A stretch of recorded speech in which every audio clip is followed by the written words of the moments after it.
All right, guys, we are live. It's episode 230 of the Shooter's Minds. Thank you guys for tuning in tonight. Co-host here, Jennifer Seymour's joining us. What's going on, Jen? Hey, everybody. Heath Clevenger's back in the house. What's going on, Heath, man?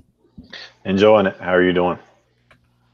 It's good. It's good to have you on. I think this is going to be a good show to get your opinion being in the law enforcement community here because STI has been kind of working in that realm recently, it seems. So we're going to get your opinion on a lot of stuff with some of their new STI guns here coming shortly.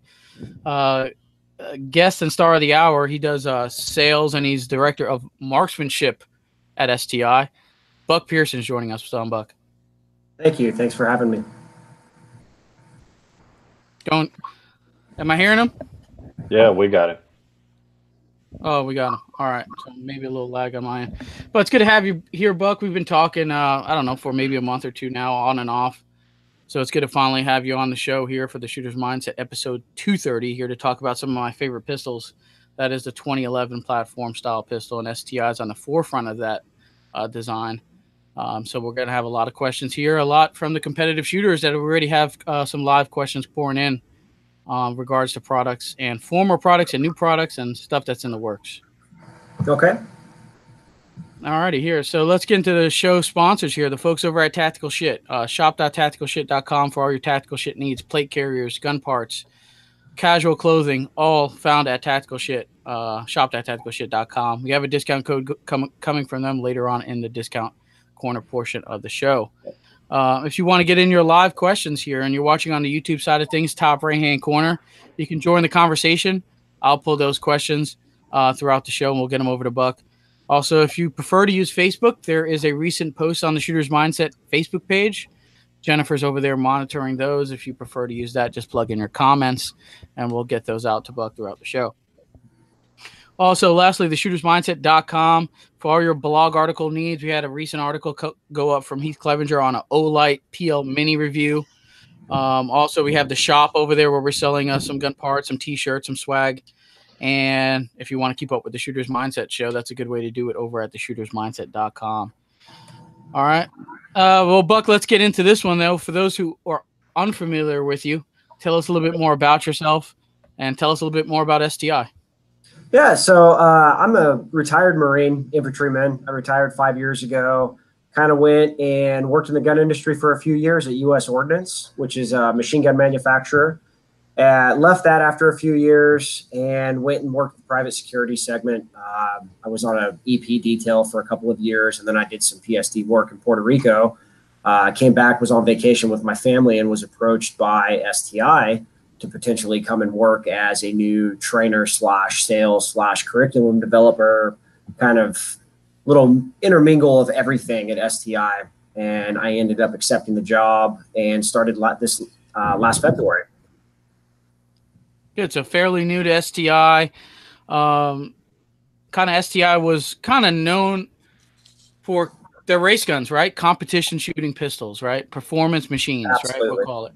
Yeah, so, I mean, that's really the heritage of the company stems from the competition world.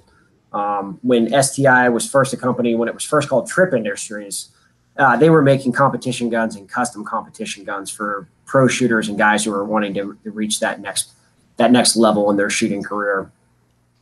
Right. So history on the company, how long has it been around since those trip days and to the transformation to STI? So Trip Industries started early 80s, 1980 and 1981 timeframe. STI was more mid 90s. And then we've maintained STI since then. STIs, while we've always kind of dabbled a little bit in, the tactical and concealed carry market, this is really the first year where we've made a concerted effort to go out, get with law enforcement teams, get their feedback on what they wanted a gun, and kind of use the things that we've learned from our competition pistols as far as making the guns shoot flatter, making the guns shoot faster, making them more accurate, and applied it into a platform that's now usable for people who aren't in the competition realm, but the law enforcement, CCW, home defense type realm. I'm trying to break into that market. Yeah, we're definitely gonna dive into that market here shortly. We got a long list of questions here that's gonna really hit every corner of that. but we want to talk about kind of the people who are in the industry that kind of been playing this game for a while. They heard a few things, right? What's going on with STI? I'm hearing some rumors, but recently there maybe were some QC issues in the past. And recently there's kind of been like an overhaul of new employees, right? New management, new sales team people. So you're kind of thinking that STI is going in some type of new direction. If you can talk about that new direction that they're going in. Absolutely. I'm not going to dodge the past quality control issues. We've definitely had them. We've had a reputation for having them for a couple of years now, as well as having a reputation outside of our competition guns of making guns that don't really fit the mold of who we were trying to market them to. That's all changing. That's all changing this year, and it's going forward. We have a new CEO on deck, former Marine. That's who actively came out, hired me. My counterpart on the East is also a former Marine. Our new chief of operations, former Marine. We've got David Cupp, who's been a master gunsmith, who's worked at STI for over 20 years, one of the original old school pro shooters here. He's doing all of our final inspections on every gun that leaves the factory. We've brought Sean Armstrong, who was a master gunsmith at Nighthawk Customs, and he's managing our gunsmith floor. And then, of course, I'm sure you've seen the releases lately where we have Dave Dawson back with the company and providing guidance, as well as Eddie Garcia, who's also a very well-known grandmaster shooter and custom gun builder. So we're trying to bring the best possible team we can to bear right now to push forward in the market and get rid of all the past issues that have been associated with the name. Boom. So a lot of military guys on the top end, a lot of some old school guys has been doing it for a long time, come together to bring a better product for STI. Sounds good to me. Absolutely. Heath, your thoughts on this stuff? I mean, recently you released the STI Tactical, right? This has kind of been this new kind of gun that's been making its way around law enforcement agencies recently. Tell us about the process and why this is important right now for STI. Yeah, so when I came on, STI had a very diluted product line, and this was just 5 months ago. When I looked at our product line outside of our competition guns, I wasn't really sure what was being marketed as what. Who designed the tactical guns? Who designed the guns that are kind of sitting in between tactical and competition? And there was so much overlap, and none of it made sense. So we decided to get rid of multiple of those models and just focus on one that really worked, that we could market to law enforcement and actually start getting out there. One of the very first law enforcements I started working with was a major city SWAT team from Southern California. And I was getting, this is a team that's been running 1911s for over 10 years. They wanted to get, in the 9mm cartridge, and they wanted high capacity, but they didn't want to give up the accuracy. They didn't want to give up that trigger that they get with the 1911 platform. So I actually got in contact with them on accident. One of their SWAT sergeants had a personal STI that he had been running because he used to compete, and he wanted to talk with us about building them a custom tactical gun. Around that same time, we brought on Bob Keller, who's an Army veteran, Special Operations Forces his whole career, and owner of Gamut Resolutions. Does a lot of training with law enforcement, has a lot of real-world experience in the use of a handgun in the worst possible scenarios. And he kind of gave us feedback on what he would like in a gun, on top of my feedback of what I thought should go into a gun. And then these first couple of law enforcement, we started talking was feedback on what they wanted in a gun. And that's where we came up with our new tactical. It is based a little bit off of what we used to call our old tactical double stack 4.0. It's a 4.15-inch bull barrel. The whole gun has been DLC treated. The slide, barrel, frame, small parts, everything on it. I know it's hard to see on my crappy laptop camera, but this particular gun has had over 9,000 rounds of plus P ammo put through it in the last 3 weeks. It hasn't had a malfunction yet, and the finish on it still looks new. Really, the only place that you can tell it's somewhat used is when you look at the magwell and how beat up it is, and then how filthy the gun is, because I've just been running motor oil in it and not really cleaning it just to see what the breaking point of this gun really is. Outside of that finish, we also went with the tree bark stippled grip, a slimmer magwell so that it's not a competition size magwell and still somewhat relevant. You can remove it if you don't want to use it. It doesn't matter. And we also went with an extended slide stop on it just to give you a little bit more purchase for when you're doing speed reloads.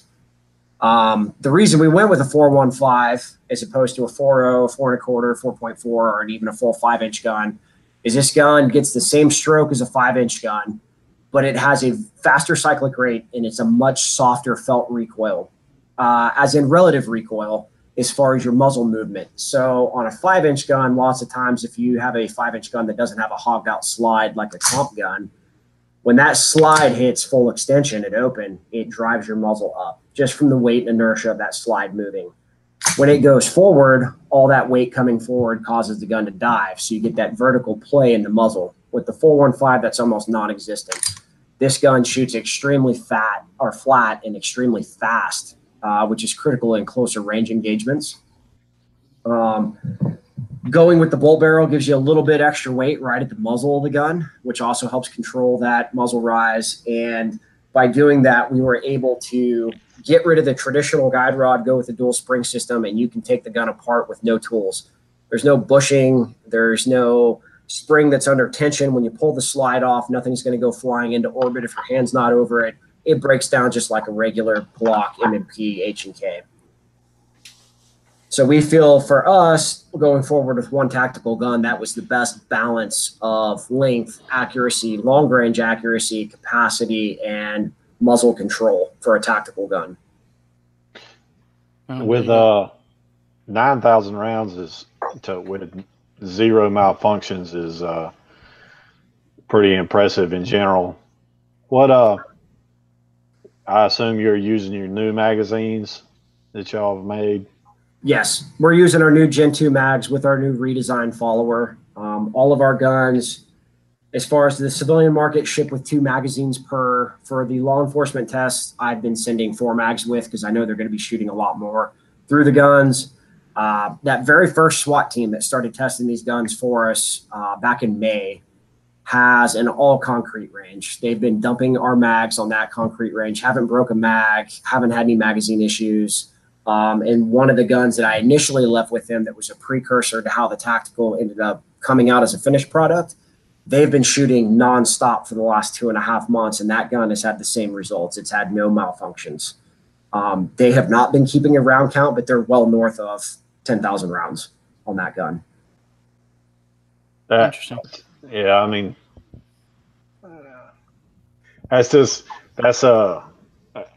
mean, not even like ammo malfunction or anything, like there's just nothing attributed to the gun because not yet, no. And I say not yet on ammo. All these agencies have been shooting their duty ammo, so all the ammo they've been putting through it is very high quality ammo. Granted, a lot of it has been plus P, which you traditionally don't do weapons testing with, but they also, these teams being upper echelon teams in major cities and one federal team as well, shoot all their training ammo is their carry ammo so that they know exactly how that groups out of their gun, how it recoils out of their gun, etc. Right. I get that. We do that a lot too. So. Yeah. I mean, some of these, we know some of the race guns competitors like to do a lot of shit. And you can't keep it the way it comes, right? We're always going to change some springs. We're always going to add some stuff. And then you realize, me coming from a Glock platform for a long time. And, many people still ask. I had a guy not too long ago send me a DM. He's like, man, I got a Glock. I'm thinking about getting a 2011.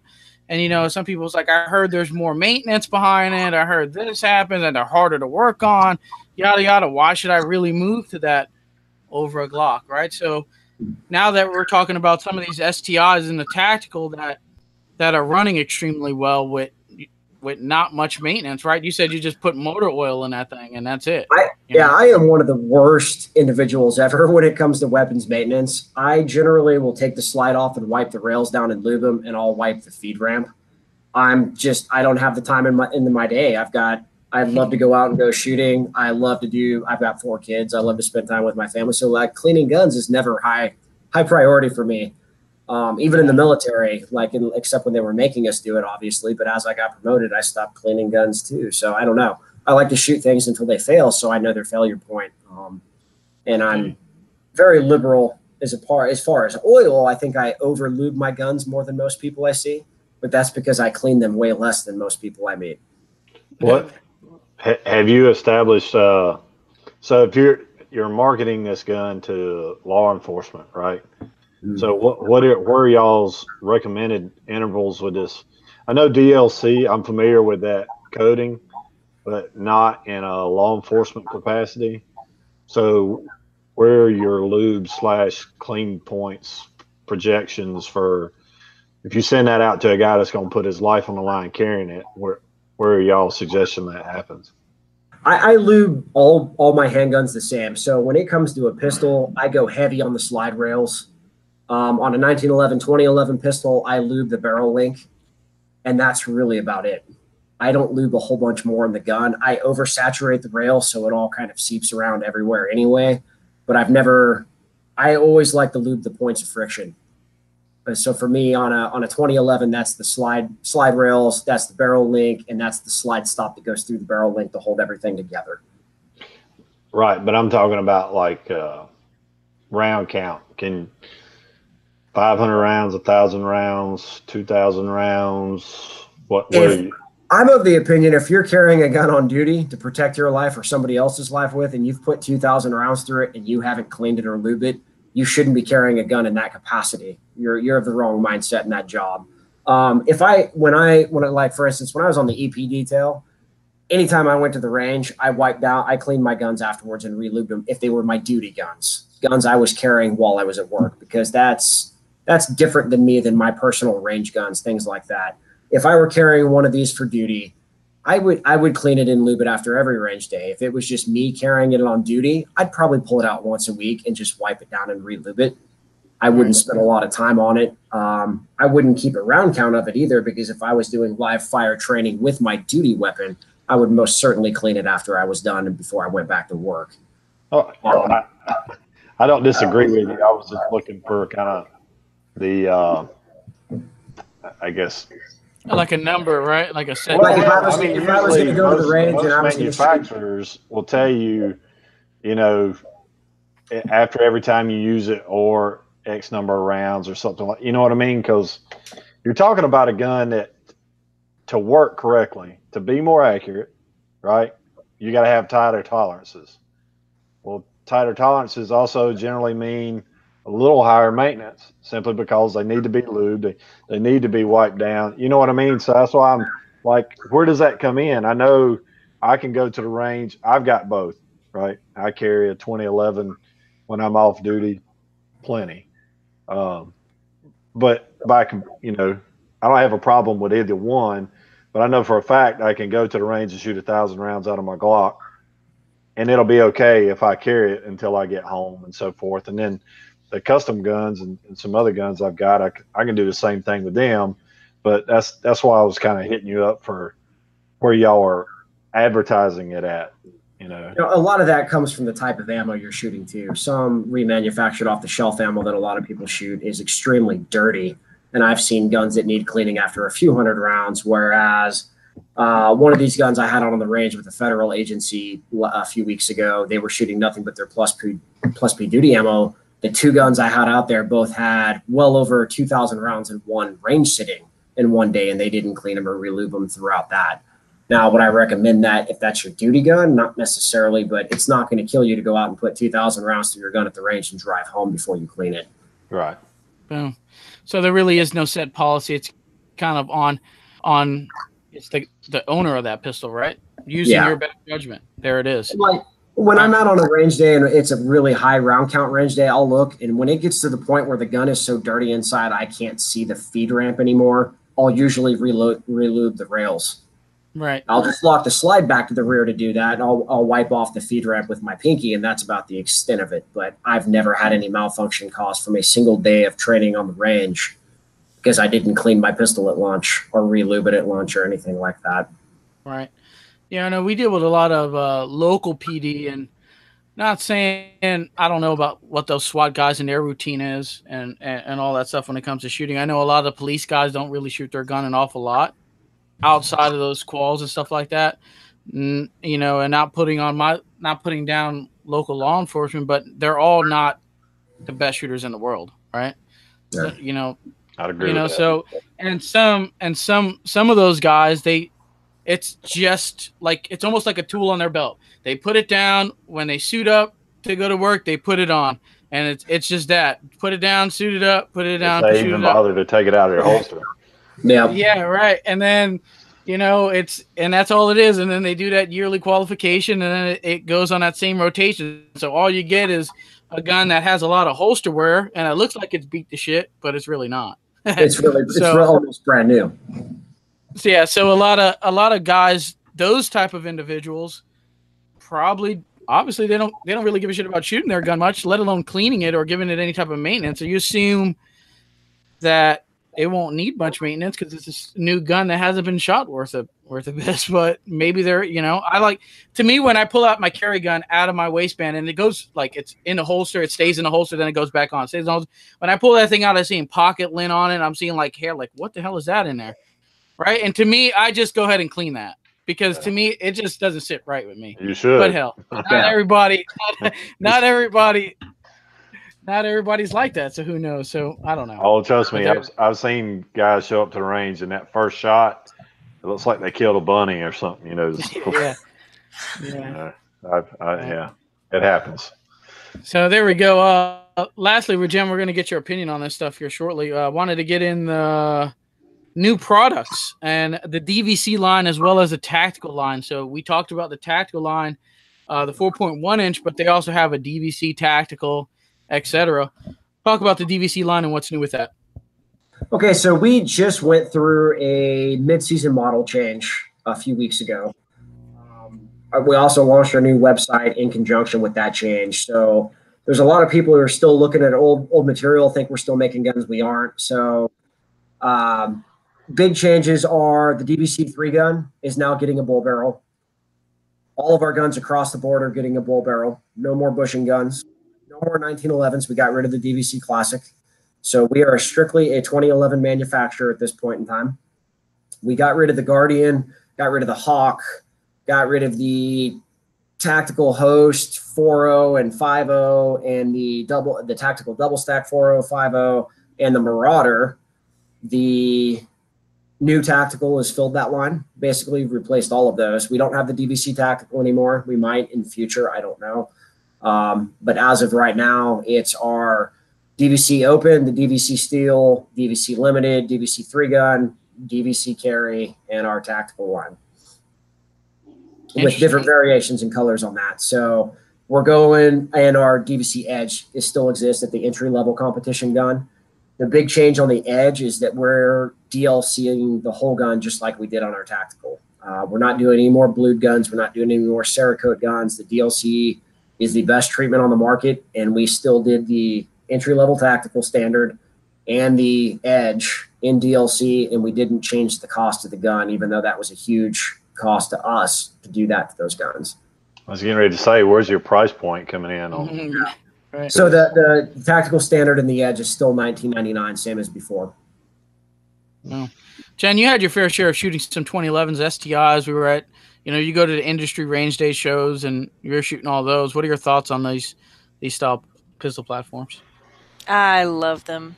My husband was very distraught when he found out we were having STI on the show tonight. I have a video of me shooting the STI the first year that we went to range day, and I think it's the first time I had gotten to shoot an STI. I don't think I'd shot anybody's. And I was like, okay, and they give you a mag and they have like a plate out there, and I picked it up and I was like, ting, ding, ding, ding, ding, ding, ding, and like hit them all like really fast. I was like, and on the video, literally I did it and I was like, I want one. Yeah. But I still don't have one because I'm still broke. But one day maybe. Yeah. Yeah. I loved it. It was just really, really flat and really fast. I mean, I don't know, my sight picture didn't move. It didn't move. So I just kept pulling trigger and it was super fast. Yeah, I loved it. Awesome. Yeah, it's funny. I mean, these are new changes. Like you said, you came on like 5 months ago, right? Yep. With STI. So at Industry Range Day at, this past SHOT Show, there was a lot of guns out there that are no longer a part of the STI lineup. And this is in January. So this is recent stuff. I mean, I was excited about the STI Hawk when it came out because I thought the price point was awesome. Right, I think we were looking at about $1,500 MSRP on that thing. So when we got to the line, I'm like, let me see that Hawk, and boom, bang, bang, bang, bang, bang, and then I shot the Open. We shot some other guns, but I was interested in that, and me having a little bit of an IDPA background, that seemed to be that gun for that kind of market, right? Then that one kind of goes away, and then it gets replaced. So there's a lot of things that have been discontinued recently and replaced by the tactical and the DVC lineup that still exists. So interesting stuff coming from STI here on some guns, right? So our biggest reason for cutting a lot of those out is always one, manufacturers never discontinue models that are selling well. So for every model you cut, there's always going to be a group of people who are like, oh, why'd you get rid of that? That was the best pistol ever. Okay, if it was the best pistol ever, it would have been our best seller, not our worst seller. Yeah. Two, the reason we cut our line back is because, like I was talking earlier with the development of the tactical, we had so much overlap in our non-competition guns that I think a lot of people had a hard time choosing what they wanted. And from a production standpoint, when you've got 8 different SKUs to meet a market that 2 different guns could cover, that really slows your production lead times down, which in turn makes your delivery times much longer. So what we're trying to do as a company, without losing any of our new quality control steps that we've implemented, is shut down our lead times a lot. Right now, a typical lead time is about 8 to 10 weeks for an STI from the day a dealer orders it till the day we ship it. We're trying to get that down in the 3 to 4 week range so that the consumer gets the gun in a timely fashion without losing any of the quality. The first way to do that was to trim the fat off of our models that weren't selling well and make sure that we still had our bases covered within all the different segments of the gun industry, which I think we've done a pretty good job of right now.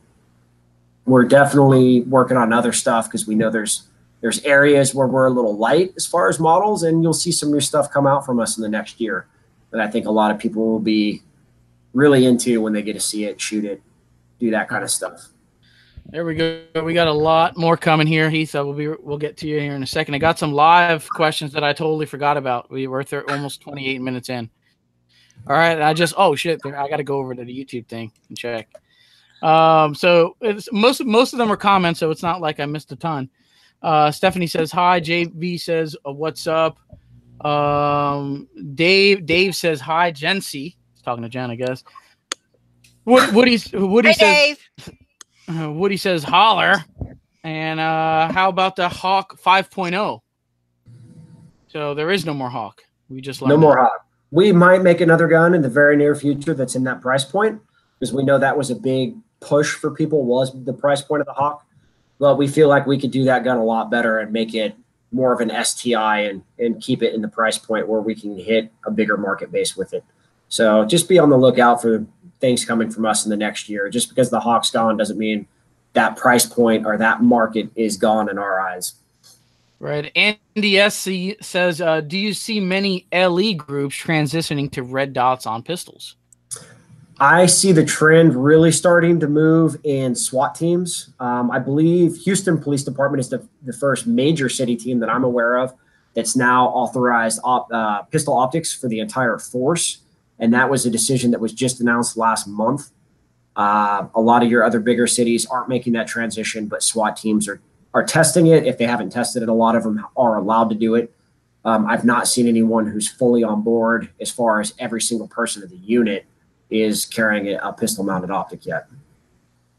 I tested it a couple of years ago, and I generally found that guys that weren't quite as good as shooters did better with it than guys that were good shooters. If you already built the muscle memory, could pick up the front sight, and you could shoot good, you slowed down going to a red dot. But guys that were still need to put some more time in and not knocking anybody using a red dot, for God's sakes. I ain't trying to step on anybody's toes. But I'm just telling you, that's the results we saw with the handful of guys that we did it with, was that people that had either like vision problems or a hard time coming in on that front sight where they could just look at the target and put the dot on it. They were more confident and could put better shots on a target versus, a handful of guys that were really hot pistol shooters to begin with. They, you know, just didn't get any better running that dot. Yeah. And from something I've seen too, and from my little experimentation with pistol mounted optics is like, if you do it, you kind of have to go all in with it. So if my duty gun's got an optic on it, my off duty gun needs to have an optic on it. My backup gun needs to have an optic on it, because I found that while I could adapt to shooting a red dot within 500-600 rounds on a range, going back to iron sights, I needed acclimation time again. So I think jumping back and forth from a duty gun with it to an off duty gun without it would be setting yourself up for failure. So I think if you're going to do it, go all in and do it across the board with your duty and your off duty. And that ain't cheap. No, it's not. It's pricey. There are benefits to it and there are downsides to it. I mean, it's just one of those things you have to weigh. And what I think the reason I primarily see it with the SWAT guys isn't because they think it gives them some kind of like great advantage. But if you're really having to take a hostage shot under stress with a pistol, that means your rifle's already gone down. So you're already having issues. You're in the fight. You're probably being shot at and you need to make a very, very precise shot right now. I can see it in that application. I'm not sure that it's an end-all be-all for LEO, military, duty, concealed carry across the board, as a lot of people they don't shoot it as well as they do iron sights, depending on how long they've been shooting. Like you said, Heath, like guys who've been shooting for a really long time, really well, generally don't do as well with the optics as they do with the irons. No. I think it'd be fine if you took and this is just a theory, but I think if you took a brand new academy class and said from this day forward, everybody that comes out of the academy gets a red dot, and so they started learning on red dots right out of the gate, like they would be great. They would probably do better than most of the guys that you have to teach. Like, no, you have to concentrate on the front sight. Regardless of how much you want to look at the target or go back and forth, you need to stay on the front sight. And if you just went to that, because like every other sport, this is always my comparison. Every other sport, you always look at the target. If you hit a baseball with a bat, you watch the ball all the way in. If you're going to hit a volleyball with your hand, you look at the volleyball. If you're going to catch a baseball, you're always looking at the target, unless you're shooting iron sights on anything, right? And then you look at the front sight. You're not looking at the target anymore. So it's a little backwards for everything else that we do. Yeah. Agreed. Any live on your end, Jen, or are you good? No, just Havoc Legion shooting team checking in and saying hey, and said he loves STI. Thanks for watching Havoc Legion here. We're going to get into the discount corners. We're at the midway point of the show. Try to save you guys some money from some great companies who support the Shooter's Mindset show. Jen, you usually start us off with this. What do you have? Yep. You can get 10% off of shotgun shell caddies. All right, now don't make me come up to northern South Carolina and whip your ass. You be quiet until it's your turn. Yes, ma'am. Then you can say it. Carbon Arms. You can get 10% off at carbonarms.us on shotgun shell caddies, ratchet belts, all kinds of good stuff. So check them out. You can also get 10% off of jerseys from Under. You can get an awesome jersey at Animal Customs Under Industries. And you can get 10% off in the Shooter's Mindset store with the best code on the panel, Jen TSM10. Do not listen to Heath. I should say you already said it once. You can't say it again. Anyway, Jen TSM10, you can get 10% off of TTI, base pads, all kinds of stuff. So check it out. Oh, there you go, Heath, man. What do you got? The replacement 10, right? Like I finally got it. We got to get it. We got to get it working. Help me out. There you go. So we got American Defense 3-gun 10, save you 10%. Let's see. True Spec, if you reach out to us, we'll get you hooked up. Red Hill Tactical, Clevenger, in all caps, save you, I believe it's 10% with them. And that's all I got right now. I'm sure I missed something, but it's okay. All right, bam. Some quick ones on my end. Shop.tacticalshit.com for TSM10, save you 10% off the entire web store. If you're in the St. Peters, Missouri area and you stop by the retail shop, just yell TSM10 at the cashier. They'll give you 10% off your purchase there. Taran Tactical Innovations, TaranTacticalInnovations.com, TSM10 saves you 10% off all their stuff over there. Base pads, magwells. It just came out with Keith Garcia was shooting an MPX magwell on the PCC style. So big Taran Tactical Innovations magazine well for the SIG MPX is out there now. Tactical TSM10 for 10% off, umtactical.com. And that's it on my end. Anything on the fly from you, Buck, as far as discount codes go? Nope, I don't have any. There you go. All right, so we'll move on here. Not internet famous like you guys. Hey, I will say, I got to give one of Heath's sponsors a shout out because I have the American Defense bipod mount on my rifle, and it's a quick detach. And we had a stage this weekend that you started prone, and then you had to get up and go to another position, and that other position, your bipod really needed to be off of your gun. So everybody was pretty much like shooting prone and then ripping their bipod off to go to and I saw some people, fighting with their bipod, and trying to get it off. And, I'm not the strongest cat out there, but mine on my video, you can watch, I shoot the last one and I get up and I ripped, that thing came off so fast. I was like, oh, I love that mount. Yeah. So there's a shout out to them. There we go. I think we're good here. We're going to jump right back into this, talk a little bit more about that STI tactical, right? Heath, would your department consider something like this, or if they're not already doing it? I think there's a possibility. I know, in general, like one of the things that one of the questions I wanted to get to was, what are your preventative maintenance intervals? Have you established any of that yet? Because that's. Every gun needs a part replaced eventually. Absolutely. Right? So, yeah. So our recoil springs, one's at 5,000, the other one's at 25,000. I've been running the mainspring on this gun that's supposed to be a 5,000 round replacement. I have not replaced it yet, and like I said, I'm north of 9K on it now. The gun's not recoiling any different. It's not causing any malfunctions yet, and I'm just trying to get a gauge for the service life of it under duty ammo in this new platform. For guys that are high round count shooters, I would still recommend doing the 5 and 25 like we've advertised. If you want to let things go a little bit longer like I do, that's really on you. But if I were using this as a duty gun, I wouldn't be doing that either. I'd be replacing the springs when we advertise them too. Right.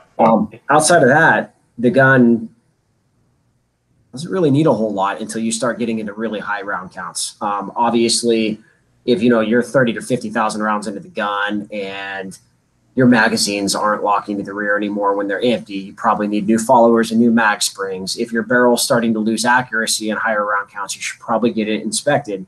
And you can send it back to us and we'll inspect it and we'll go through the gun. That's not a big deal. Have you done any accuracy? Sorry, you hit a button. Have you done any before and after accuracy testing with these high round count guns? I have not, but I know LAPD did. I'm getting some guns out to LA County Sheriffs here in the next couple of weeks, and they're going to do the same with the 10,000 round per gun test. Hopefully I'll get the results back from them. As far as the LAPD test, I don't know anything other than what we sent and that they passed. Our tactical passed, and 9mm went on the approved list, and guys have been buying it since last Saturday when I did the demo, or 2 Saturdays ago with LAPD. So I've been talking with the range training officers at LA County Sheriffs. I got to meet them last week when I was in SoCal as well. I'm going to get them T&E guns and see if they'll give me a little bit of insight into how the gun performs as far as if they have malfunctions, what caused the malfunctions, things like that, and accuracy before and after, obviously, since we know they're going to be putting 10,000 rounds through each gun that I send them.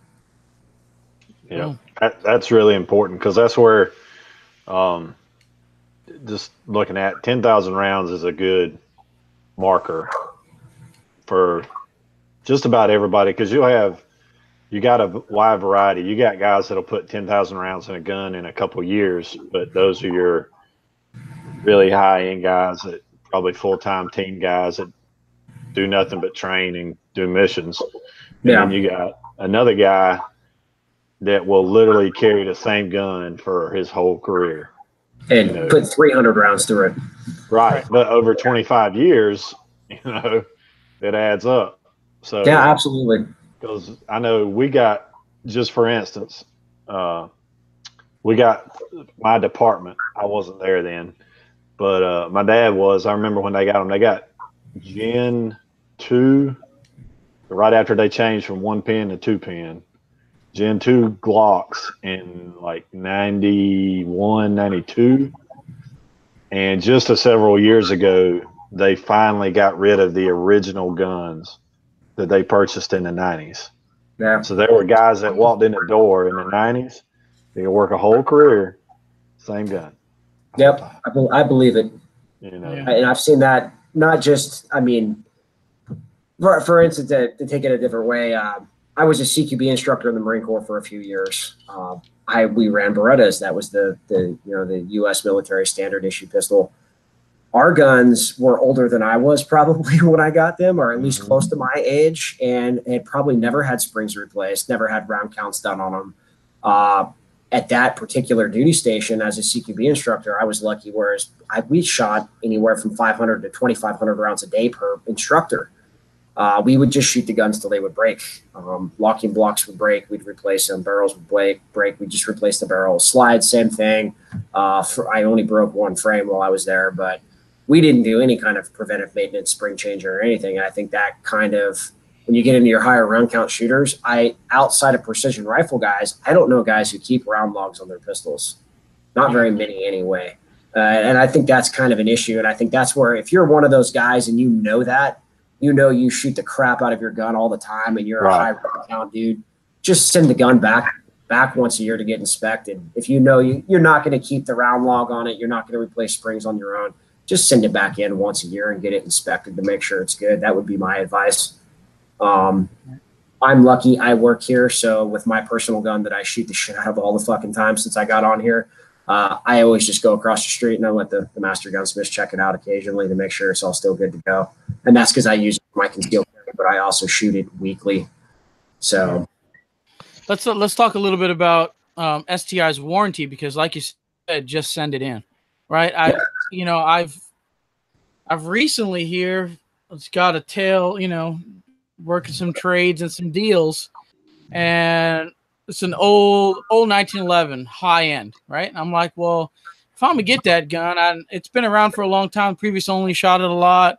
Let me call the company and see what they would do to just look it over, right? Make sure it's still good, that they would put something in that condition still out the door, like it passes their spec. Yeah, their spec, right? And they hit me with some crazy prices, man. I was like, shit, I just wanted to send it in to see if you guys think it still functions right. And I'm like, well, if we got to do this, if we got to do this, it's this much. If we got to do this, it's that much. Hey, and if you do this, we'll also recode it for you. I'm like, well, damn, this is an expensive piece, and now I got to drop $500 just to get it looked at. Shit, I'll have my local. I'm gonna take it to my Glock armor and let him take a look down that thing and be like, yeah, it's good to go. There you go, buddy. You take that, you run it. I'm like, all right, let's do it. So what is STI's warranty like right now? So we have lifetime warranty. That warranty goes with the gun, not the original purchaser. So even if you were the 10th person to buy that STI and it starts to have issues, you contact our warranty department. We're going to bring it in. We're going to fix it. Now, if you've been custom gunsmithing your STI with a Dremel tool, we're not going to fix that. I mean, we will fix it. That's not going to be covered under warranty, obviously, and we'll fix it for you at whatever it costs us to fix it. We cover shipping both ways for warranty returns. Our warranty department has gotten a lot less busy since we've implemented a lot of our quality control things this year, which is good. I think the overwhelming majority of warranty guns that we've had come in have been guns that were sold 1 to 2 years ago, which is a good sign that our quality control is working, 1, and 2, that our warranty is still being honored. When I was actually in LA last week, I had a retired LA policeman who had carried he wasn't LA, but he was SoCal area, who had carried an STI for his entire 22-year career. And he wanted to shake my hand because I was from STI, because every time he had needed his gun to come in to be inspected, or he wasn't having a slide locked to the rear on empty mags, anytime he dealt with STI, we turned it around fast for him, and we always fixed it for free, because that falls under our warranty. If your gun's not working, we're going to fix it. That's on us. So, yeah, I feel that's one way that you know a company truly stands behind their product is if they give it a lifetime warranty, and they don't just give the lifetime warranty to the first person who bought the gun new, but they give it to the product itself. So I will say I purchased one years ago, and probably definitely within the first 2 weeks, I broke a safety. And I called them up, and they just sent me a new safety to fit to it. So yeah, I didn't have to send the gun back. They just sent. It was a small part, so I just sent it. Yeah. Yeah, and I mean, I had a recent warranty interaction with STI, right? So we had a DVC3 gun, and I actually carry this gun to work right here, and I just take it out of the holster. I put it in the center console of the gun in the car, and I take them sharp turns, and you'll hear the gun just go boom, boom, because it's standing up like that and that center console. And eventually I was like, I know I zeroed it, and I shot the gun, and for some reason I was shooting it, high right. And I'm like, okay, at 7 yards, I'm shooting high right. It can't, this isn't me here. Took it, put it on a bench, sighted it in, and then I realized that the rear sight was just wobbly. Well, I didn't know, silly me, that you can just lift this thing up, and there's set screws right there. So those set screws were loose, but I sent it in anyway. And immediately I contacted like Buck and like a CEO of STI. I just went like straight to them, and they're like, well, dude, just hit up the warranty department at first. So I went just like a normal guy. The warranty guys didn't know who the hell I was. I just filled it out. And I think I got this gun back with a fitted new rear sight in under 2 weeks. Like it came back like on a Saturday, and it was ready to rock. Yeah. So no issues. I don't even think that sight needed to be replaced, but they replaced it anyway, and now it doesn't move at all. Yeah, so there it is for STI. Yeah, and our CEO is pretty notorious for that. He likes to go lurking on social media just for people who are having bad STI experiences, so he can try and change that personally. So I'm not surprised that he was the first person that contacted you when you had issues. So there it is, and there's the STI 3 gun. The thing runs like a champ. All right, so one of their popular DVC models out right now.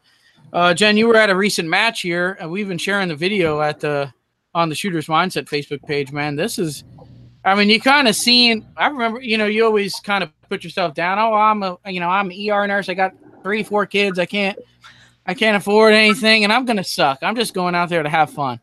But if you look at the getting into PRS when you're new, before you even had a bolt gun, and you can see the improvement in the videos, right? So the MPA match, you did really well. How'd that turn out for you? This match, I felt like everything kind of like started to come together at this match a little bit better. I still had some bad stages. I cleaned 2 stages, which was a lot for me. I was excited about. I cleaned that 12-round stage. It's hard to get a 12-round stage in and get it all in well. And I know that sounds crazy because we're used to 3-gun and shooting a lot of rounds. But when you're trying to hit stuff at 1,000 yards, 600, 700, 800 yards, it's harder to get them in. So I was quite excited that I cleaned that stage. Yeah. But things are starting to get better with that. I'm starting to it's feeling more comfortable, and I'm having a good time. It was such a fun match, though. I loved it. All right. And you were on that trigger, man. You were pulling that thing quick. You figured 1,000-yard shot. It's like, oh, there it is. Boom. But you were just like, boom, working the boat, boom, working the boat. I'm like, holy shit, you're on it. Well, because he said 30 seconds. He was like, 30 seconds. And I really wanted to make it to that stage gun, the little 22, because that was a fun gun to shoot. I wanted to shoot it. And so I was like, this left-handed man, I don't even know if I'm going to hit the target left-handed. I'm just going to do it fast. And so I just did it fast, and then he kept calling impacts. So I was like, I cannot believe I just hit that. Well, there you go. So good stuff over there. Lastly, some stuff that we're going to get into, and this is commonly phrased, right? The 2011 design, some people will say, oh, it's a double stack 1911. However, you guys... Yeah, you feel that that's incorrect, right? Why is that? Yeah, oh, absolutely. Does it have a lot of commonalities with the 1911? Absolutely. But here's a 1911 frame. Okay. This is a single stack 1911. If you do a double stack 1911, the frame looks the same, except there's more steel and it's wider. right? 2011 is a modular frame design. So this is a 2011 frame. This is the grip subassembly. It's steel reinforced polymer. And that has a number of benefits for you. One, it's obviously reducing the weight off of this, especially in a double stack 1911. You get a lot more steel in there to widen up that mag wall. A lot more weight saved. Two, this allows us to keep the grip size small, even with a higher capacity mag. So this grip that's on a 2011, regardless of the caliber, 9, 40, 45, 38 Super, doesn't matter. The grip's all the same size. This grip is a 1/4 inch bigger around than a traditional single stack 1911 grip with standard side panels on it. But it's giving you 2 to 2.5 times the capacity of a 1911, depending on the caliber. Those are great benefits, but the best benefit is the recoil reduction you get from this system over the one-piece steel frame of a 1911 or aluminum frame of 1911, doesn't matter. By having these mating surfaces, it basically dissipates the energy before it's getting into the grip of your hand. Whereas all the recoil energy and inertia from a 1911 is going through that one piece of steel right back into your grip. So 2011s are very, very soft shooting because of that. And that's also why they shoot so flat. With it dispersing all the energy between the mating surfaces and then into the flex of the polymer, that's why you see people shooting 2011s so flat where that muzzle just looks like it's on glass and it's not going up or down at all. That's the three biggest benefits over and differences between a 2011 and a 1911. So I know that's a very common misconception that we're making double stack 1911s, but that's not really the case, as you can see from the 2011 frame right here. Boom. There we go. I know some pretty hardcore 1911 guys. I work with a couple. He's like, well, you're paying this much for this gun, and it comes with a plastic grip module. Like, dude, it's got to be steel. It's got to be steel. So you got those hardcore 1911 guys that are gonna feel that way.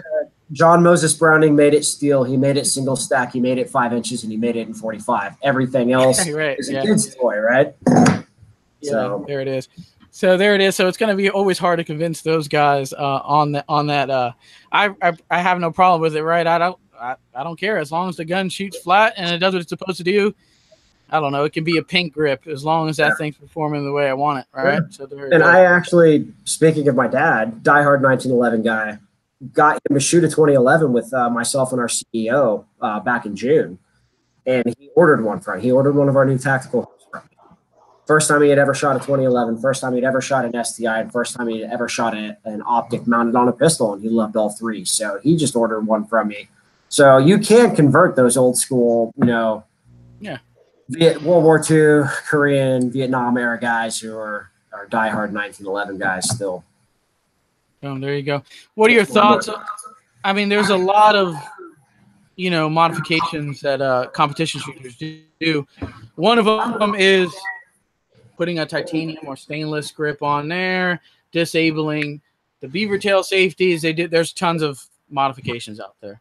Yeah. What are your thoughts when someone does do that to an STI? And there's plenty of us out there that will change the grip module and do all that stuff. Is that still, does that void a warranty, or how do your feelings on that? Changing the grip, no. As far as pinning your grip safety and running the gun, that could depend on how you're pinning it. I used to see a lot of recon guys who were basically duct taping their grip safeties down. Some of my best friends were career force guys, and they told me that every time they saw that, those were the guys who usually had NDs, so they didn't do it. I've heard of other people in other units who used to carry 1911s doing the same thing. To me, if you're gripping the damn gun, you don't need to disable the grip safety. It's there for a reason. So my grip has always been my disabler for the grip safety. I've never needed to take it or tape it or stake it down. As far as changing to the aluminum grips, I've never shot a 2011 with an aluminum grip, but I would think due to the properties of polymer that you would lose a little bit of that felt recoil management that you get from the flex and the polymer. I don't know. I've never shot one. But this is America. We like to customize everything.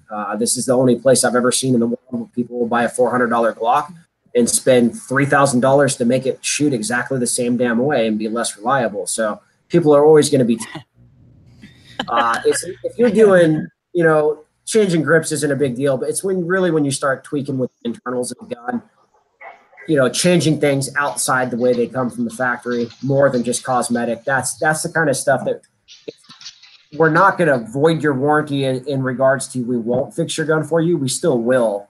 But if it's something that was broken because you were doing illegal modifications to it, then we're going to charge you whatever it costs us to fix it. Yeah.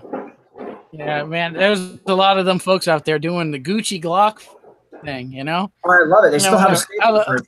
That's what I can't get over.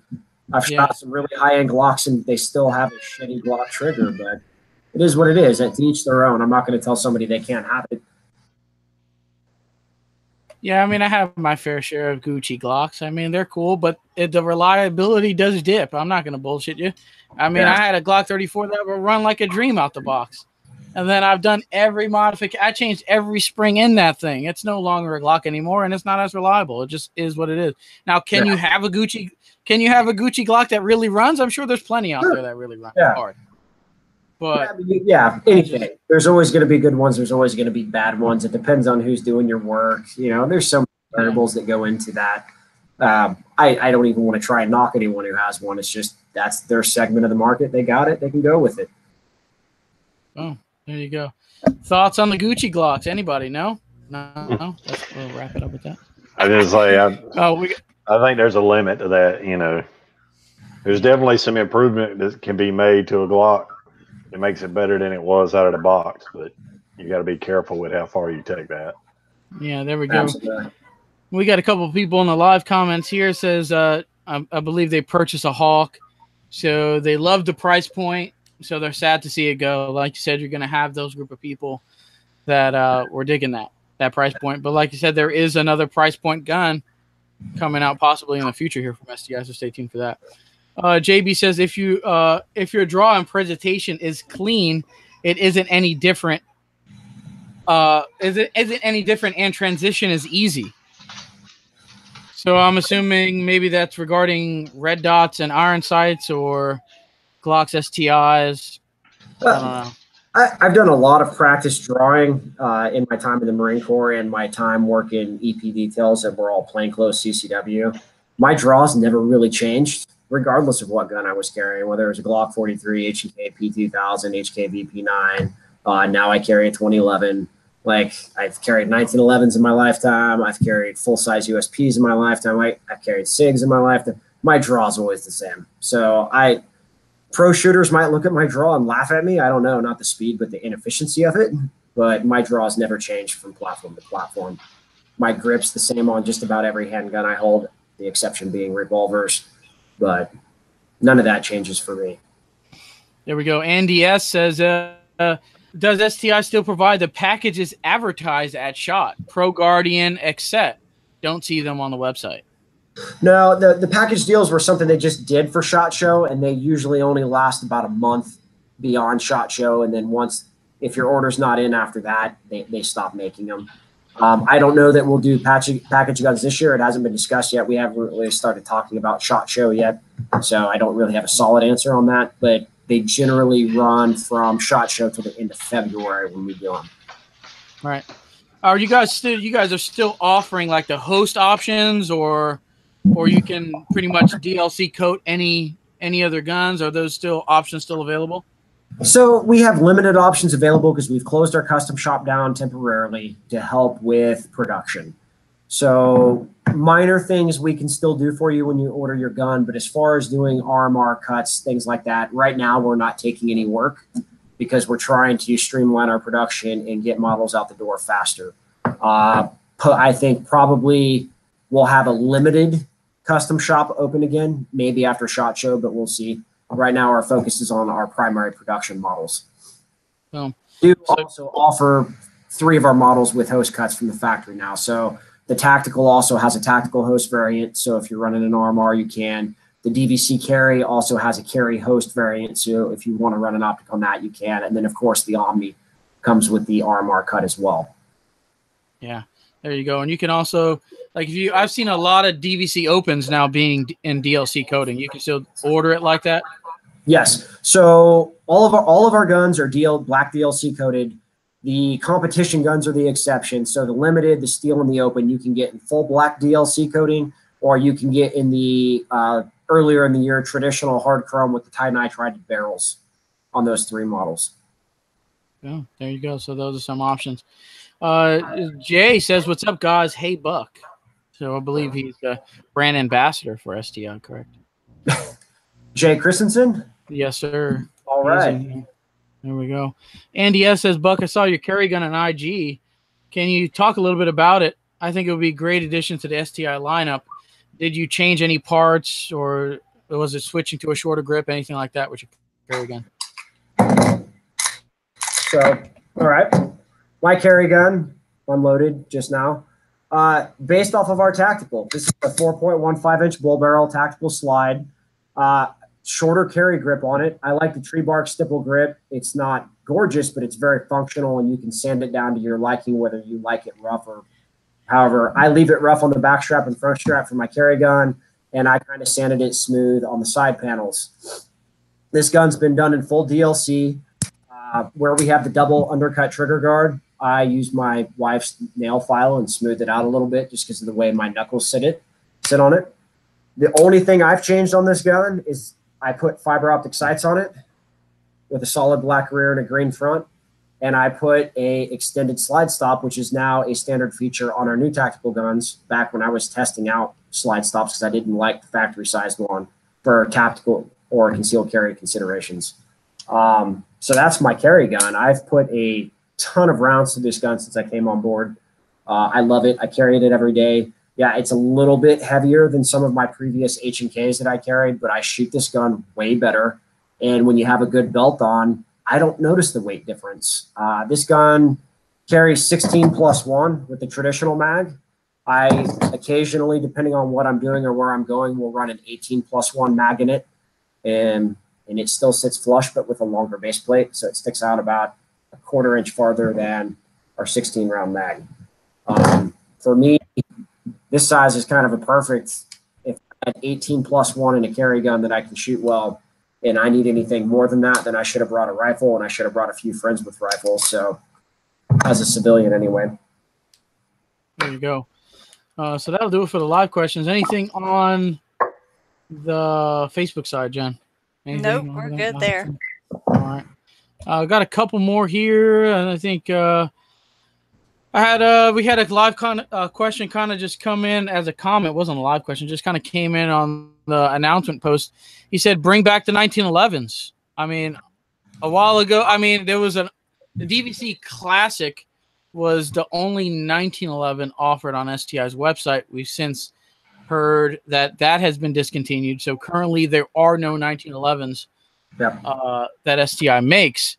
Past models of STIs that were 1911s, very popular and still are popular on the competition scene. Amongst those, the Trojans, the Lawmans, the Spartans, they came out with a run in collaboration with another company on that. And there's plenty more that I'm missing. On the rental wall in the shop I work at, we have a STI Duty 5.0. That thing's running like a champ, and we don't take care of that thing.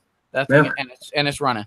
Aside from some mag issues that we had some pretty shit 1911 mags that were in it, but other than that, the thing's still running and you can rent it today. But as far as 1911s, what's the deal with that? So we feel that it was done for multiple reasons. One, obviously, if they're selling great, we're not going to discontinue them. There are so many 1911 manufacturers out there that are making good 1911s that was always a very, very small part of our consumer market.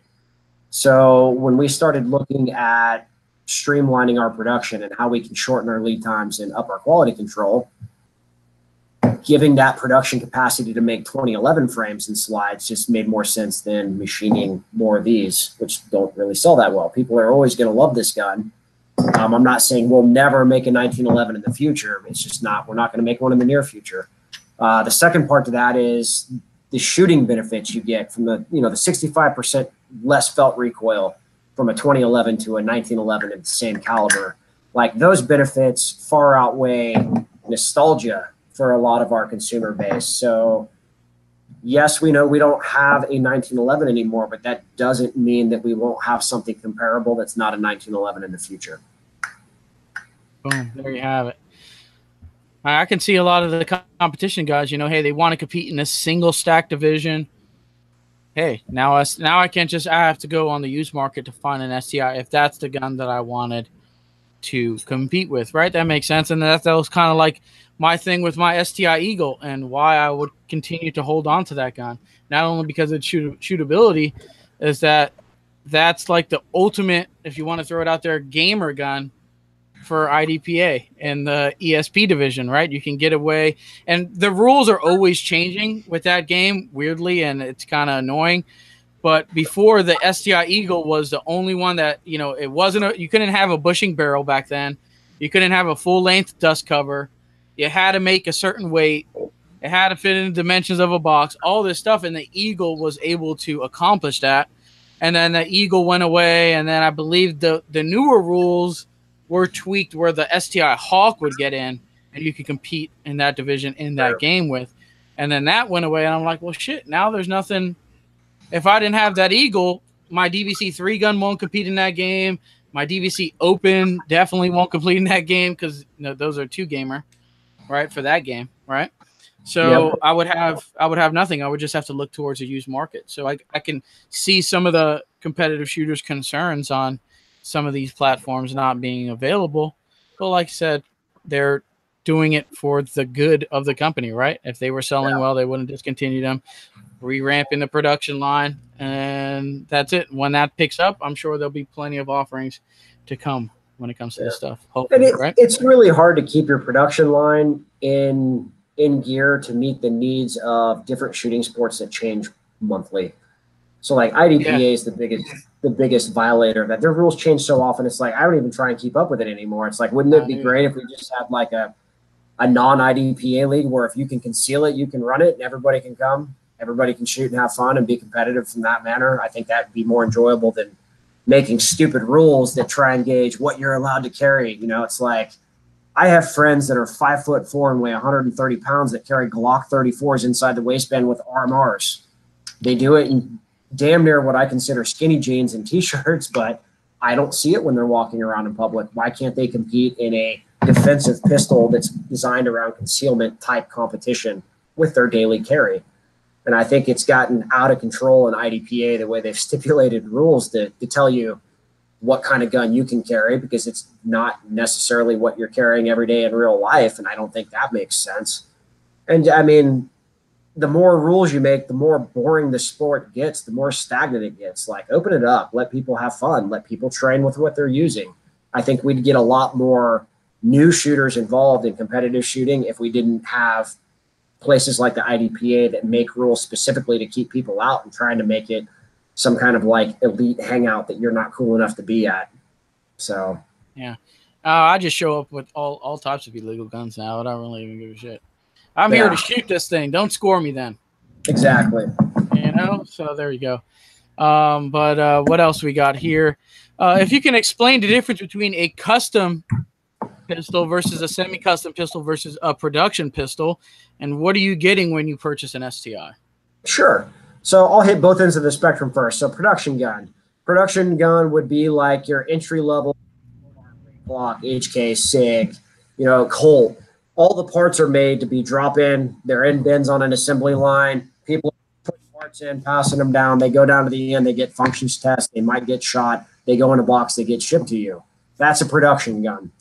A custom gun is a custom gunsmith is literally got an order sheet or an order form online, and you go in and you pick every little detail of what you want on that gun. And they build it for you. And that's usually one guy with one gun who has anywhere from a 6-month to a 2-year wait, depending on how famous of a gunsmith they are. And it's going to cost you about twice as much, if not 4 times as much as a production gun. And the prices can go even farther north of that as well. Production custom, somewhere kind of in the middle, is what we're doing at STI. Yes, we have a production line. No, we don't currently have a custom shop. All of our guns are 100% made in our Texas factory. All of our raw materials come from the U.S. We don't have parts going into these guns. These guns are all hand fit by gunsmiths and inspected by master gunsmiths. You can't take the slide off this gun and put it on this tactical frame because both of these gun slides were hand fit to these frames. It might go on, it probably won't. These guns are as close as you can get to a full custom gun, but you get somewhat of production lead times with them. Yes, it's an increased cost over a production gun, but production guns also use a ton of metal injection molded parts and overseas sourced parts, whereas our guns do not. And that's the biggest difference. There you go. So I would consider an STI, what I always called an STI was a semi-custom gun, right? So you're not getting that production gun, you're getting some hand fitting. Like you said, you can't interchange slides and stuff like that because they're all fitted. So that's what you're getting around STI. So right now, on price points, right, we're looking anywhere between, and this is MSRP, we're looking anywhere between $199 to about $3.5, $4,000, somewhere in there, right? For an STI. So we're going from $19.99 to $39.99 with the current product line. The $4,000 guns are your steels, your opens, and your omnis. We still make the cost to carry comp as well, just under that $4,000 mark. And those are your compensated guns. And there's a lot of cost that goes into making those one-piece compensated barrels like on this Omni. It's not a thread-on compensator. It's that compensator barrel, island front side. That's all machined out of one piece of bar stock. And that takes a lot of time to do, and it's very expensive to do. The open and steel obviously are open class competition pistols, and there's a lot of work that goes into them as well. Yeah, I mean, hey, if you guys got some money saved up, or you got someone who's a good Santa Claus to you, that STI Omni, and I'm not really into let's throw a comp on the Glock and all this compensators on a handgun, right? I picked the thing up and I'm like, hey, I shot the DVC-3 gun, whatever. I shot my Eagle. I picked that thing up. Significantly less felt recoil coming out of the STI Omni with the comp on that.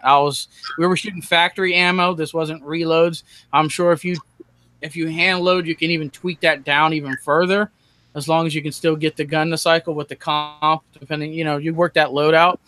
But man, and I actually, some people said that I rigged it up, whatever, because there was a cutscene in there. But customer bought that gun. He became a new STI dealer, whatever. He ordered that thing. It finally came in. He's like, dude, go shoot it. Load up like 10 rounds. And I think it was at 10 yards. I put it dead in the center. First round I've ever shot out of the DVC Omni. Reeled that target back in, and that was it. I was like, all right, I put the gun down. I'm like, this thing's awesome. And when you shoot that well the first shot, you kind of don't even want to crank any more off because they're not all going to go in that same hole. So you're like, all right, Here we go. I'm done. Thank you, sir. Thank you for letting me shoot this gun. It's awesome like I thought it was going to be, right? It does shoot very, very flat. It is. I mean, if you're going to drop some dough and you want kind of like that tactical comp gun, it's not, I don't think you can shoot this on the competition world unless you're shooting some like outlaw stuff. You could probably run it open. Right, you can run it in open. There you go. I mean, that's the gun I would drop that money on. That thing is sweet. Or you can run an RMR on it. You can do all that stuff. It's already ready out the box. So, awesome gun in the STI DVC Omni there. Heath, man, anything you got on your end that you want to hit on as far as questions that you still have? No, I'm curious to see what happens in the future, to see the publishing of the test that get performed. To see all that stuff broken down. At data points that get collected with it. So there we go, Jen. What STI would you get if you had the money saved up? What would you look into with their current lineup? Probably the DVC-3 gun or the limited. I go back and forth because I haven't done a lot of 3-gun, and I'm doing more USPSA just because there's a local USPSA match. So I bounce it around the idea of 40. So yeah, one of those. So the thing, if I can throw out a couple of things that I noticed, I mean, I've turned people on to the Edge, and I think there was a stat that I saw out there. I don't know if I believe USPSA posted it, that the STI Edge is the most winningest platform in limited division. Like as far as national titles, people who had that gun in their hand won the most with it.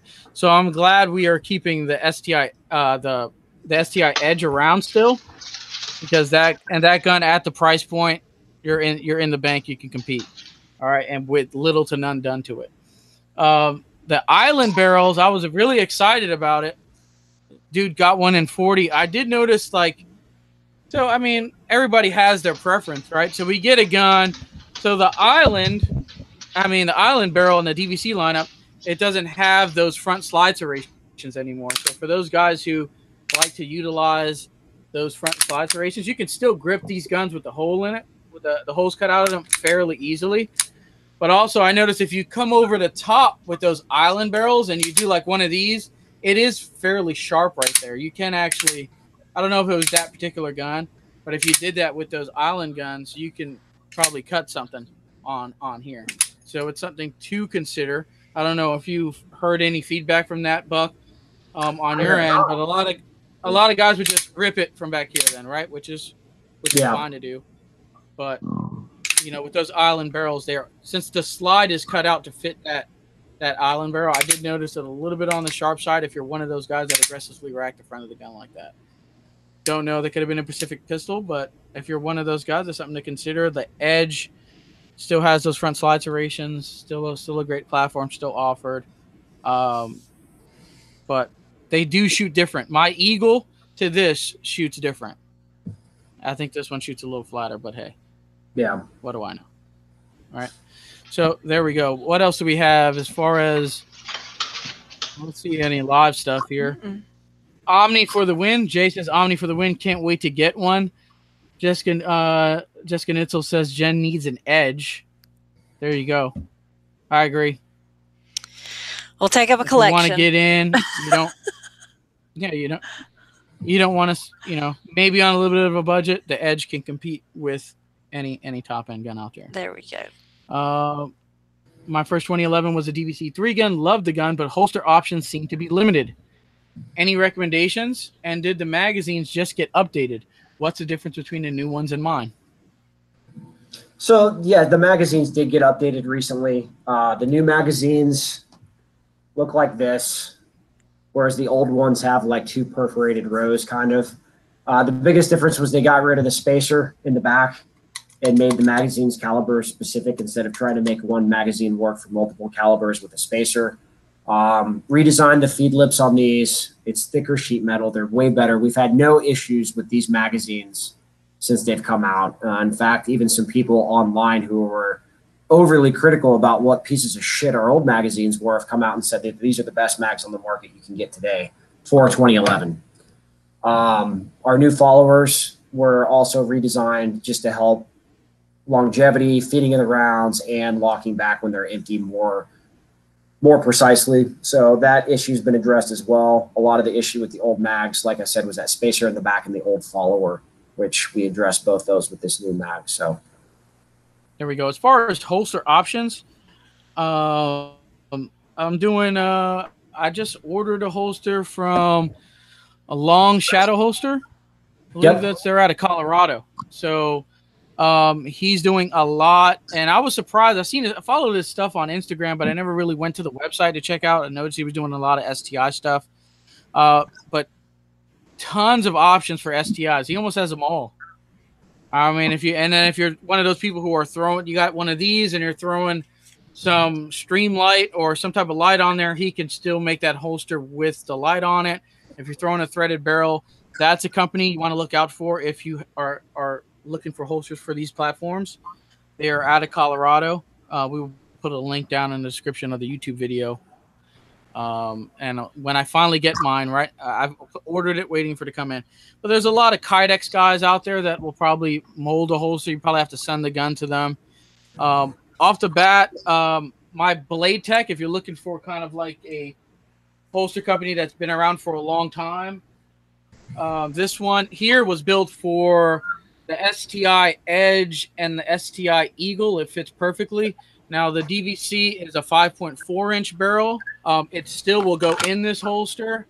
You can see the trigger guard is a little bit exposed, but still covered. due to the longer barrel in this one, but it will work if you're looking for kind of like a production holster, major manufacturer company. This will work. Obviously, we can tighten these screws down to get it a little bit tighter in there because it will come out. But I've been carrying it in this holster for the meantime, and I haven't had the gun tip over or fall out when I'm doing just daily work duties at the shop.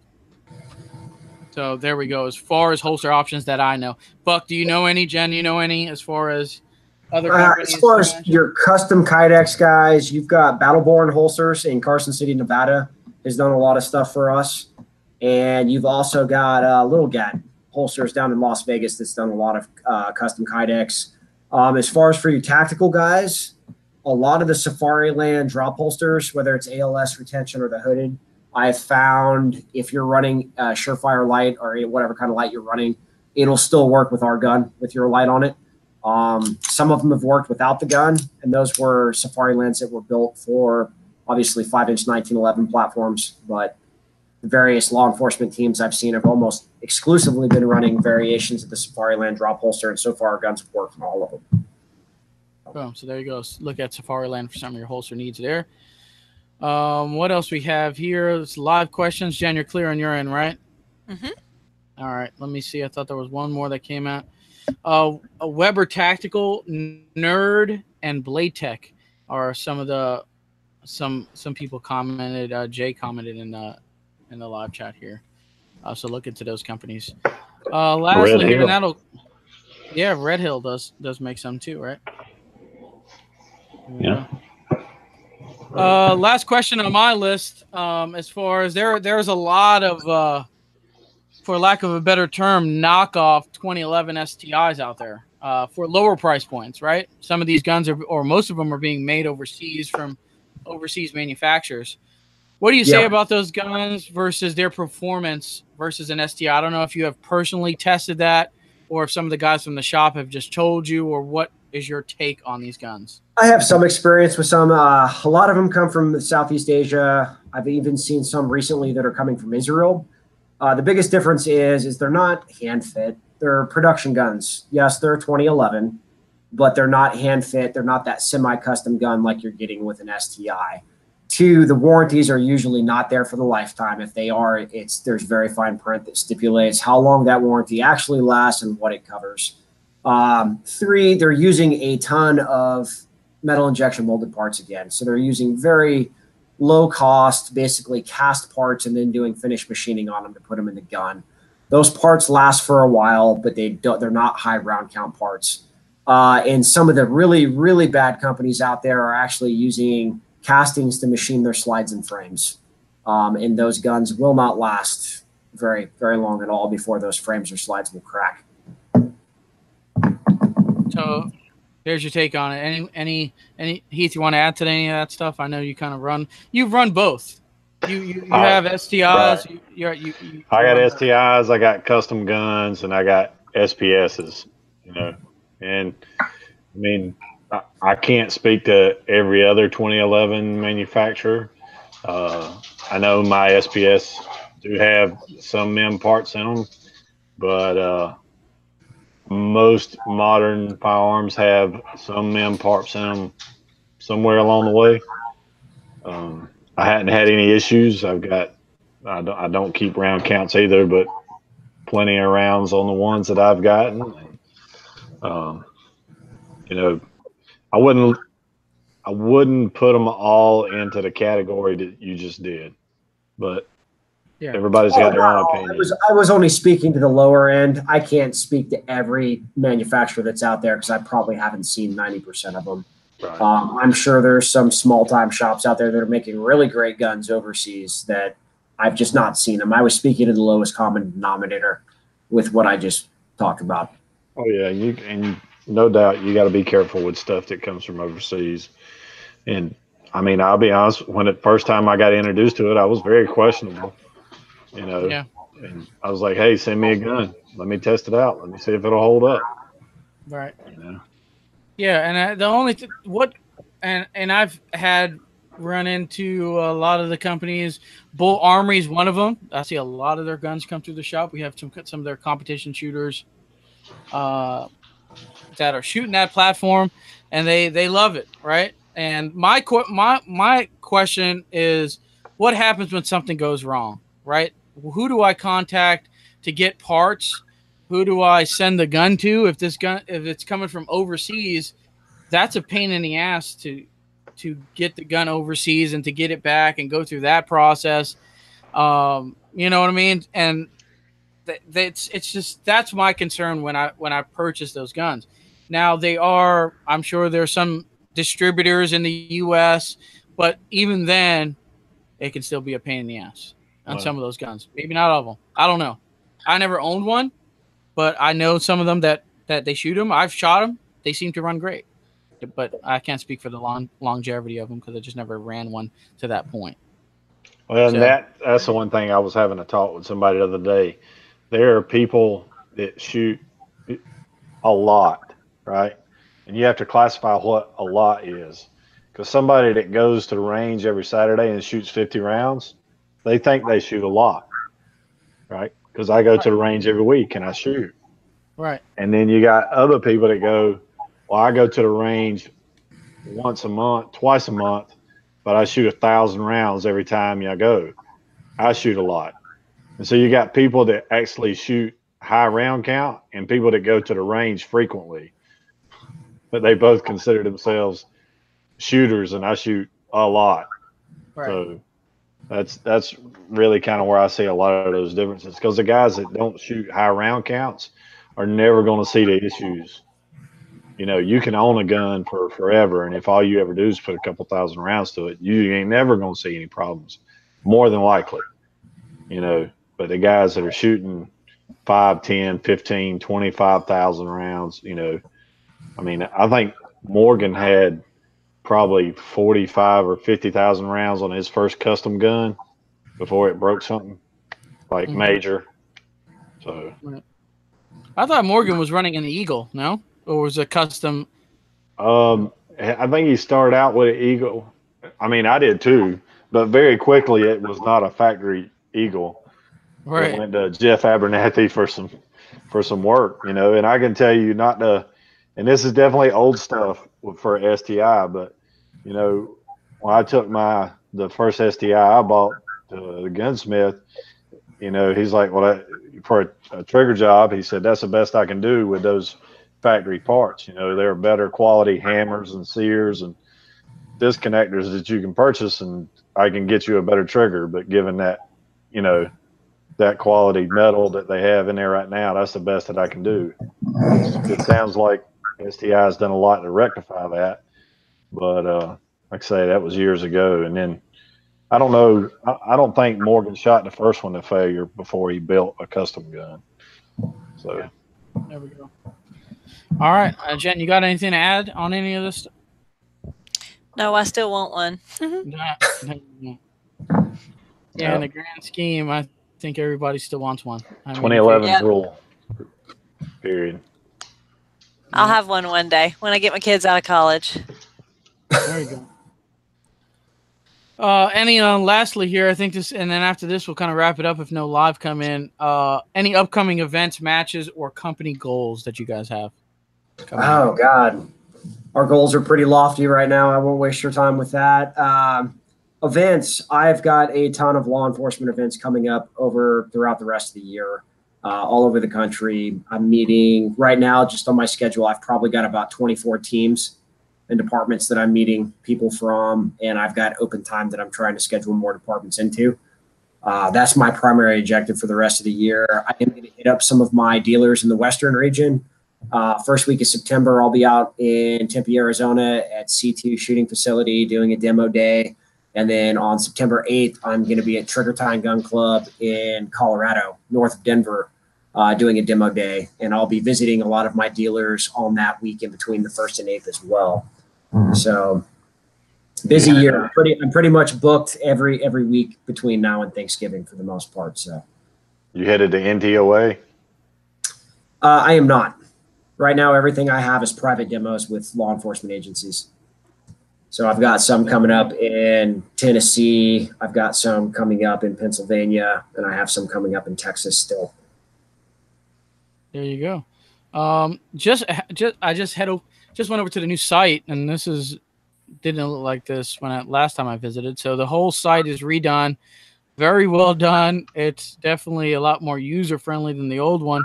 So just going through, take a look at their website. STIguns.com is the website, and check out their new website here. We're going through the guns and their current offerings. We got the DVC Steel, DVC Open, DVC Omni, the Costa Carry Comp. We have the DVC Limited with the Island Barrel. We have the DVC Carry, DVC 3-gun, and the DVC the STI Tactical that we've talked heavily about. So excited. These guns look awesome. And you can get into some of these if you wanted to get into STI, $2,000, and that's MSRP. So you can get them street value, gun shop value. They'll be a little bit under that. So get out there if you're thinking about switching up from that polymer framed production line pistol, and you want to just see where you're improving your gear can take your performance at a match. Definitely look over at STI to help you out with that. All right. Other than that, I think we have one live question that came in. Lewis says, I want one too. So going along with what Jen says, everybody wants one. Andy S says, any hope for factory tours? Georgetown would be a great road trip. Yeah, absolutely. Hit us up on our email through the company. We can set that up. I've done it for quite a few of my customers previously, so not an issue. There you go. So I think we can wrap it up with that. If Heath, you're good on your side? Yes, sir. Yep. Jen, we're good? Yep. So I think we're just going to wind this one down here to shout outs. Jen, we'll start off with you. What do you got? All right. Always shout out to Prime Ammunition. Had no ammo issues at all this weekend. It all ran great, and dope was perfect. All of it great. So check out Prime Ammo. They're actually having a moving sale, so check it out. They've got some of their calibers on sale right now. Night Force Optics, Lansing Tactical, Grizzly Targets, Under Industries for great jerseys like that one back there. And they have a women's cut now, ladies, so check them out with that. Carbon Arms, Shooters of Augusta and Sharpshooters of Augusta, Patriot Cases. I think that's all. All right, Heath, what do you got, man?